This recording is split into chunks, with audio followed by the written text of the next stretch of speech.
ഗുജറാത്തിലെ കച്ച് മരുഭൂമിയുടെ ഹൃദയഭാഗത്തായി സ്ഥിതി ചെയ്യുന്ന അത്ഭുതകരമായ ഒരു പാതയാണ് ധോളവീരയിലേക്കുള്ള യാത്രയെ അവിസ്മരണീയമാക്കുന്നത്. റോഡ് ഓഫ് ഹെവൻ അഥവാ സ്വർഗത്തിലേക്കുള്ള പാത എന്ന് വിശേഷിപ്പിക്കപ്പെടുന്ന ഈ റോഡ് അനന്തമായി പരന്നുകിടക്കുന്ന വെള്ളമണൽക്കാടിന് ഗ്രേറ്റ് റൺ ഓഫ് കച്ച് നടുവിലൂടെയാണ് കടന്നുപോകുന്നത്.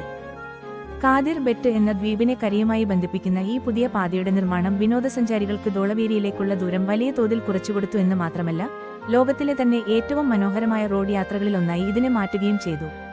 ഏകദേശം 30 കിലോമീറ്റർ നീളത്തിൽ നീണ്ടുനിവർന്നു കിടക്കുന്ന ഈ റോഡിന്റെ ഇരുവശവും നോക്കെത്താദൂരത്തോളം വെളുത്ത ഉപ്പുപാളികളാൽ നിറഞ്ഞതാണ്. തെളിഞ്ഞ ആകാശവും ഉപ്പിന്റെ വെള്ളനിറവും ചേരുമ്പോൾ ഒരു മാന്ത്രികമായ അന്തരീക്ഷമാണ് ഇവിടെ അനുഭവപ്പെടുക. പ്രത്യേകിച്ച് പുലർച്ചെയും വൈകുന്നേരവും സൂര്യപ്രകാശം ഈ ഉപ്പുപരപ്പിൽ തട്ടി പ്രതിഫലിക്കുന്നത് അതിമനോഹരമായ ഒരു കാഴ്ചയാണ്. മഴക്കാലം കഴിയുന്നതോടെ ദേശാടനപക്ഷികളായ ഫ്ലമിംഗോകൾ ഈ ചതുപ്പുകളിലേക്ക് കൂട്ടത്തോടെ എത്താറുണ്ട്. ഇത് പ്രകൃതി സ്നേഹികൾക്ക് വലിയൊരു വിരുന്നാണ്. ഈ മനോഹരമായ യാത്ര അവസാനിക്കുന്നത് 5000 വർഷത്തിലേറെ പഴക്കമുള്ള സിന്ധു നദീതട നാഗരികതയുടെ ശേഷിപ്പുകൾ നിലനിൽക്കുന്ന ധോളവീര എന്ന പുരാതന നഗരത്തിലാണ്.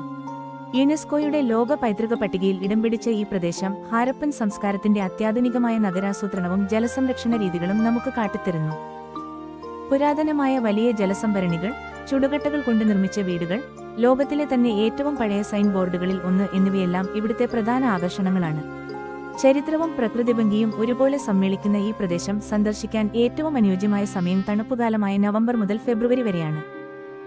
വിശാലമായ മരുഭൂമിയിലൂടെയുള്ള ഈ യാത്ര സഞ്ചാരികൾക്ക് ഇന്ത്യയുടെ ഭൂതകാലത്തിലേക്കും പ്രകൃതിയുടെ വന്യമായ ഭംഗിയിലേക്കും തുറന്നുവെച്ച ഒരു ജാലകമാണ്.